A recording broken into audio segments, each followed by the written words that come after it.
C'est ma famille, c'est Kronata, j'espère que vous allez bien. Alors je suis désolé, mais j'étais obligé de faire cette vidéo. Chaque semaine, il y a un nouveau problème avec les musulmans en France. Bon, quand c'est pas les musulmans, c'est les arabes, quand c'est pas les arabes, c'est les noirs, quand c'est pas les arabes et les noirs, c'est l'immigration de manière générale. Mais à chaque fois, ça tourne autour des mêmes sujets. À chaque fois, t'es pointé du doigt par les médias. À chaque fois, c'est toi le responsable de tous les problèmes et de toute la misère du monde. Mais là, honnêtement, je pense qu'on a battu tous les records. Alors celle-là, c'est la meilleure. Donc maintenant, s'il y a trop de punaises de lit en France, c'est à cause des arabes et des noirs, ou c'est à cause de l'immigration. Écoutez-moi ça. Est-ce qu'on sait pourquoi il y a plus de punaises de lit aujourd'hui? Il y a beaucoup d'immigration en ce moment. Est-ce que c'est lié à cela? Absolument pas. Non mais c'est grave. Là, il a deux doigts de demander est-ce que les punaises, elles ont créé Allahu Akbar ou pas. Vous avez vu à quel point on en arrive aujourd'hui? Même pour ça, ça doit être la faute des migrants. Même ça doit être la faute des arabes et des noirs. Quoi, on pue, c'est ça? On manque d'hygiène. On doit aller se laver. Dites-le nous, directement les choses. Mais au bout d'un moment, j'ai envie de dire que si le mec, tellement qu'il est focalisé sur les musulmans et sur l'immigration, il a même pas le temps de nettoyer chez lui, ben c'est pas étonnant qu'il trouvera des punaises ou même des cafards dans son lit. Dans cette chaîne de télé, c'est plus possible, je suis désolé.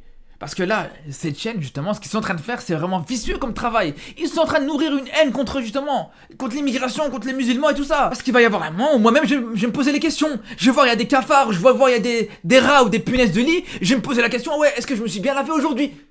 Non mais là je rigole, et je parle de moi, mais imaginez-vous justement toutes les personnes qui sont pas forcément musulmanes, les personnes qui sont pas forcément issues de l'immigration qui voient ce genre de choses. Parce que bien sûr ceux qui connaissent le personnage, on sait très bien que c'est pas la première fois qu'il s'en prend à l'immigration, qu'il s'en prend aux musulmans et tout ça.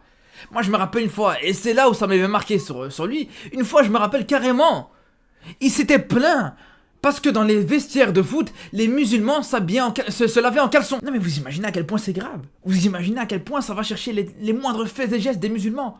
Comment ils se lavent? Est-ce qu'il met un caleçon ou pas? Est-ce qu'il met du shampoing ou est-ce qu'il met de l'après-shampoing? Est-ce qu'il met du gel douche ou est-ce qu'il met du... Eh les gars, faut pas déconner. Et ça à longueur de temps. Parce qu'il y a un moment, bien sûr que...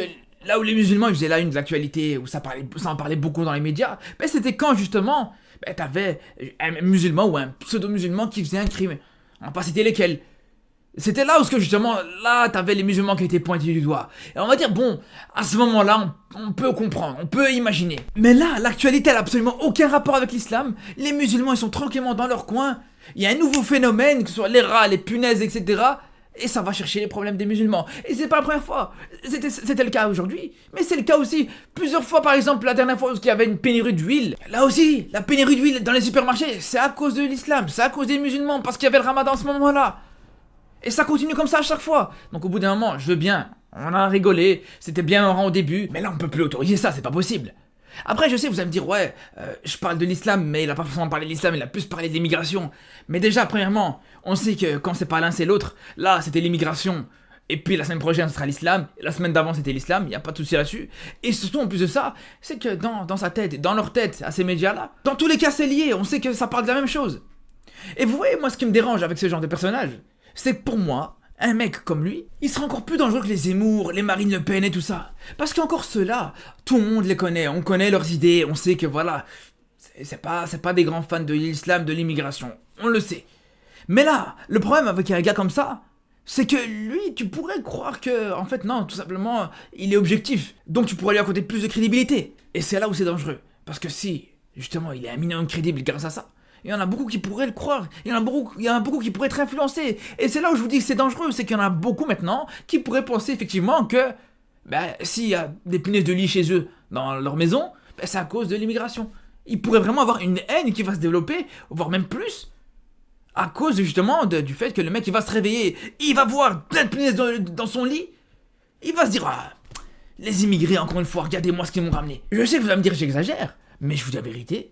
C'est pas du tout une exagération. Je vous dis la vérité, ça peut paraître un raisonnement bête et stupide, mais généralement, justement, quand il y en a un qui va développer la haine d'une certaine religion, d'une certaine nationalité et tout ça, c'est rarement avec un raisonnement construit, intelligent et pertinent. C'est toujours avec un raisonnement stupide comme ça. La plupart des personnes d'ailleurs qui développent une haine par exemple contre une communauté ou l'autre, il y en a beaucoup, c'est à cause du fait que il a eu une relation avec une fille, et ça s'est mal passé et au final il va développer une haine contre toute la communauté. Donc venez pas me dire que c'est pas possible qu'une personne peut développer une haine sur une communauté à cause de punaises de lit. Mais je vous dis la vérité, c'est tout à fait possible.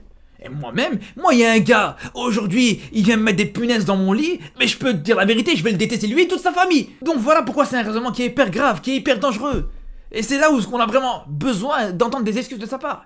Et c'est pas avec ces explications à 2 francs que ça va arranger les choses, au contraire. Parce que vous savez ce qu'il a dit comme explication? Il a dit non, en fait, je parlais pas de l'immigration, en fait, je parlais des touristes, en fait. Donc, au bout d'un moment, il a dit mot pour mot, il a dit l'immigration, est-ce que ça peut avoir un lien ou pas? Et puis après, il t'a parlé des touristes parce que ils ont constaté que des fois, dans les valises, il y avait des cafards ou des punaises de lit. Et voilà, il est où le problème? C'est là où on voit qu'il y a une volonté malsaine, c'est là où on peut penser qu'il y a peut-être une envie de nuire, volontairement. Mais excuse-toi, juste si tu t'excuses, juste derrière par rapport aux propos que t'as pu tenir, à ce moment-là, on t'en tient pas rigueur du tout. Maintenant, là, tu nous prends pour des abrutis encore plus en disant non, j'ai pas dit l'immigration, j'ai dit le tourisme. Et voilà. Bref, j'ai aucun problème avec Pascal Pro. Moi, j'espère juste qu'il va un petit peu plus apaiser son discours, qu'il va faire attention aux propos qu'il peut tenir, qu'il va un petit peu mesurer l'ampleur de ce qu'il peut dire parfois. Parce que on sait que c'est un journaliste très compétent, qui a de l'expérience, qui est à la télé depuis des années. Donc ça montre que voilà, il y a de la qualité. Donc on attend juste que la qualité de ses propos soit juste à la hauteur de sa carrière. C'est aussi simple que ça. En tout cas voilà, je me devais de faire cette vidéo, je voulais faire cette vidéo justement, et ça arrivera de temps en temps comme je vous dis, des petites vidéos comme ça d'actualité, en plus des vidéos de foot bien sûr, ça arrivera de temps en temps, peut-être même de plus en plus, on verra. En tout cas je vous dis à très très vite, et surtout d'ici là, prenez soin de vous.